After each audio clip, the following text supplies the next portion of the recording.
Matt Hancock says, over to you. What do you say to him? Well, I think that's been pretty much the case from the start, really, that we've been very much on our own, and we've had to make decisions based on our knowledge and our families and the welfare of all those that work for us and reside in our homes. So it's no surprise that he's just passing the buck once again. The problem is yes, he did say 6 weeks ago we could open our doors, but he also promised that we would be getting weekly testing and that communications with our local public health officers would advise us on whether they deemed our area safe. So far, we've only had 2 responses from our local officers, one of which has advised us not to because cases are rising. The other one has deemed it safe. However, the cases are rising dramatically in that area already over the last few days. So it's been very, very difficult right from the start when our first home got hit. And we have really seen the horrendous impact and how quickly COVID can spread through our homes. Mm. And so, we have to have that. We have that very close to what we've been through. But we contacted Public Health right at the very beginning, and we're just told it is what it is, refuses to give us any testing, and said, what's the point?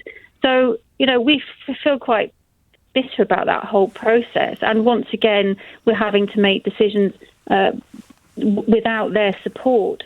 So funny enough, on Friday, I was sitting talking to my colleagues, and we've actually decided to launch a debate that we're going to have on this Wednesday at 3:00 with various members from Public and John's Foundation, Care England, and hopefully CQC, if we've invited them to be part of, so that we can really sit and think about a strategy and moving forward. Well, tell me what the debate is, because to me, in my amateur way, I think it's more straightforward than it certainly seems to be at the moment, in that, of course, if there is an outbreak in a care home, you have to lock down and control infection.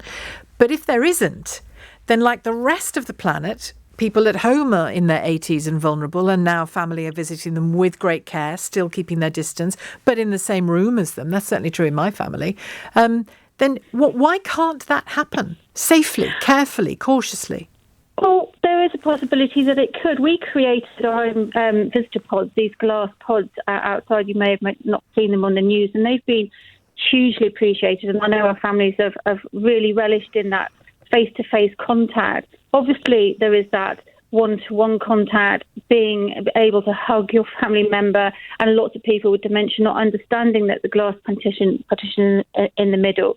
So what we've decided, on that hugging thing, do your carers hug and touch affectionately?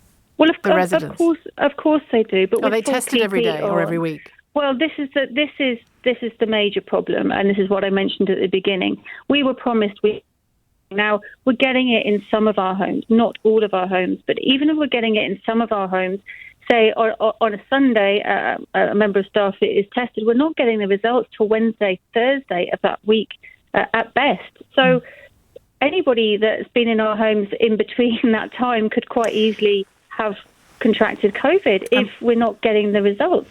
Yeah, that includes the workers. Absolutely, but it could also mean that somebody who potentially lives at home with somebody who's vulnerable, who has asthma, who then comes into our home, so say we on Sunday, they come into our home on a Tuesday to visit the home, and by Thursday we get the results and we have COVID in that home. They visited a COVID environment, and we were none the wiser because the tests weren't coming through. So absolutely need those tests and the results within 24 hours before we can really start to move forward. But the debate on Wednesday is going to cover as many different viewpoints as I can possibly get on board to really kind of try and get an understanding. And I've been listening to very emotional responses that you've had from some family members.